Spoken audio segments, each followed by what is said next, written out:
magiging topic natin for today ay tuturuan ko kayo kung paano maglagay ng thumbnails sa inyong video pag-upload nyo sa YouTube. Madali lang po yan. Ngayon, step by step, ituturo ko sa inyo. Sana po may matutunan kayo and mag-subscribe po sa akin. Thank you so much. Ayan, ngayon, meron na ako kasi na-upload ngayon. Ngayon, ituturo ko sa inyo paano maglagay ng thumbnails.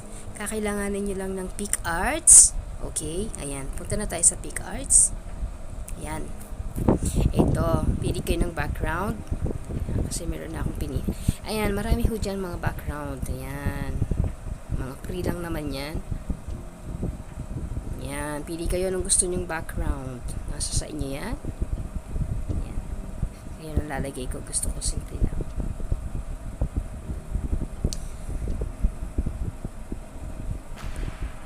Gusto ko simple lang eh.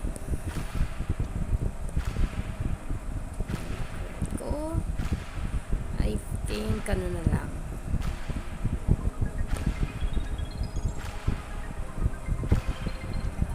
Gusto ko simple na lang. Ito na lang.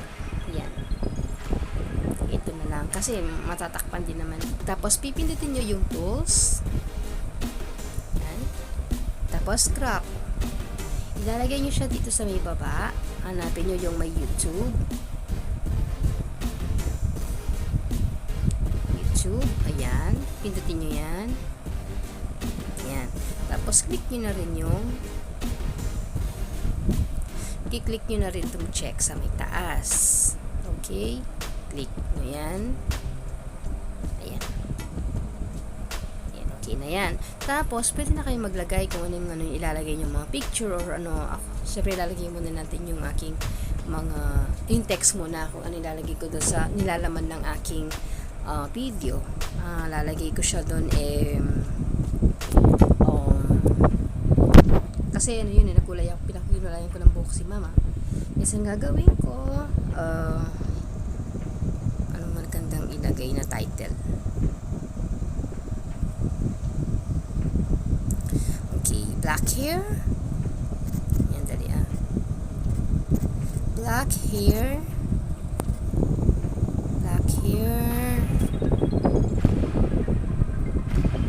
in just 5 minutes. Kasi nakalagay po dun sa paggagamitin ko kay mama, ganyan lang. For 5 minutes lang siya. Biging black na daw. Tapos, i-check nyo na siya. Yan, pwede siyang i-adjust. Kung gusto nyo, ako papalitan natin yung ayan, mga fonts. Marami kayong pagpipilian dito. Ayan. Okay na lang mag-hanap kung anong gusto nyo.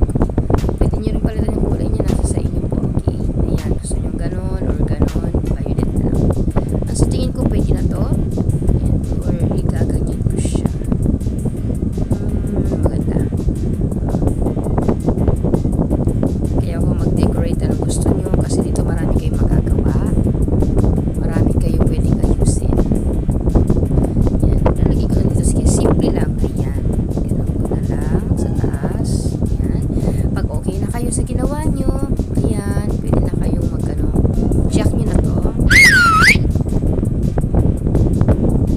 Ayan, i-check nyo na to. Ayan, pindutin nyo lang yan. Oops, hindi pwede yung ano natin. Kapag hindi siya pwede sa yung ating fonts. Meron yung kasi yung merong ganito. Yan, yung may ganyan. Ito may ganyan yan, mga ganyan, may bayad dyan. Dapat punta lang tayo sa free. Palitan ko yung aking fonts kasi nandun ako sa may bayan. Ito kaya. Ito. Tingnan natin. Check. Ayun. Free lang yan. Dapat lang. Mura lang. Kung na kayong bibili kasi nasa sa inyo kung gusto nyo bumili kasi mas marami kayong yan, yung gold na yan. Ayan. Tapos, malalagay ko ng photo. Syempre, yung ko doon sa lalagay natin. Ito yung ginamit kong product. Ika-crop ko siya para hindi siya, ayan. Ito yung ginamit kong product. Ayan.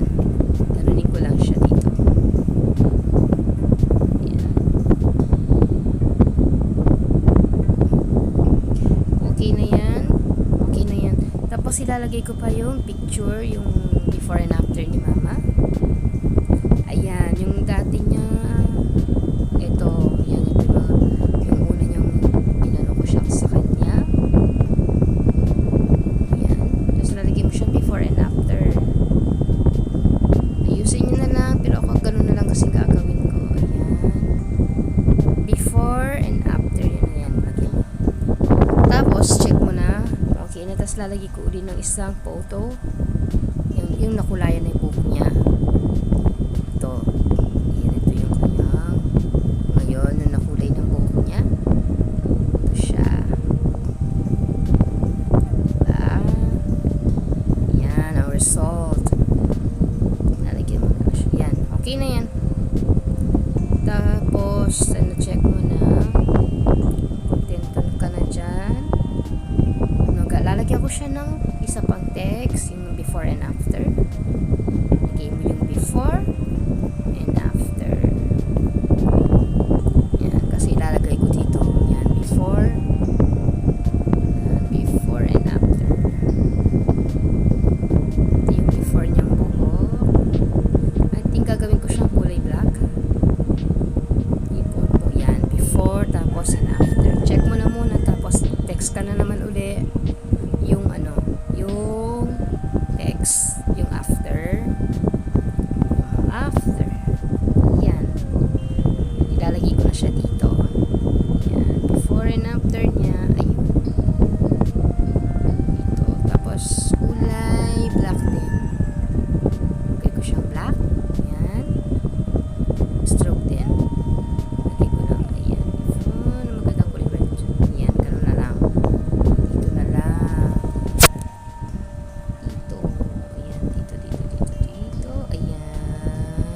Before and after, ganun. Kaya dito siya sa may taas, diitigin ko siyang konti, adjust na lang. Ganyan ko siya doon. Before and after. Yan, I think okay na ho to. Simple lang naman ang gagawin ko eh. Baka maglalagay pa ako ng sandali. May lalagay tayo.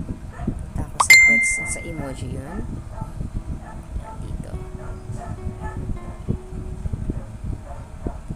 Emoji, yung gagawin ko ay lagyan natin ng gano'n. Yan. Sisingit ko lang dito para hindi siya dito.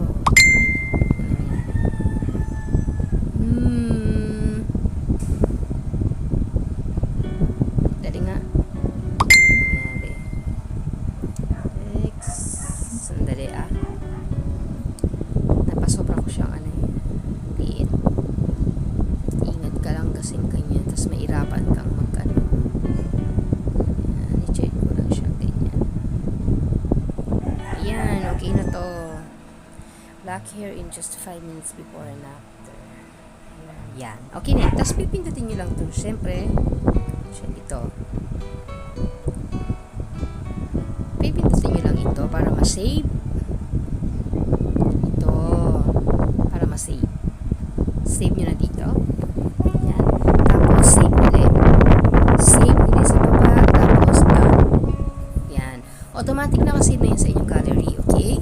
Tapos ang gagawin nyo, alis na kayo dito. Pupunta na kayo sa inyong YouTube studio. Ako nasa home ko na kasi yan. Sa home channel ko na. Nasa studio na ako ng aking continue to studio. Kasi may niloload po ako ngayon, kaya ayan, para mapakita ko na sa inyo kung paano maglagay ng thumbnails. Ayan, nandyan na ako sa aking studio.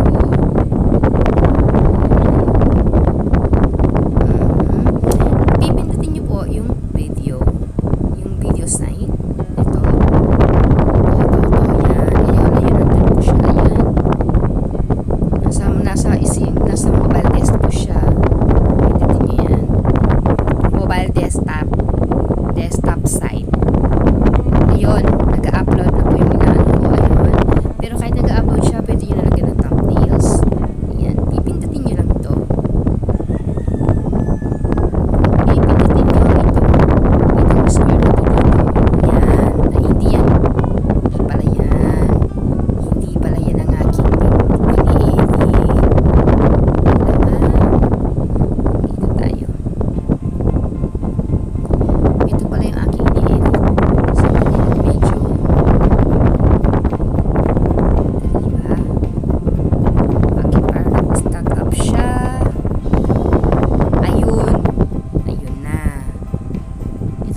okay na yan, na-save na. Pwede na tayo umalis. Yan, ganun lang po kadali. Yes, kung check na natin yung ating YouTube. Pero nag-load pa lang siya. Ayan, nag-load pa lang. Ayan. Pero mamaya ayan, ganyan na po. Okay. Wala pa man. Nag-load pa lang, hindi pa tapos. 70% pa lang siya. Pero nagawa ko yung thumbnails niya. Ayan, ganyan lang po kadaling gumawa. Okay? Maraming salamat po sa inyo at sa pagsubaybay sa aking channel. And maraming salamat po. God bless us. And ingat po kayo lahat. Bye!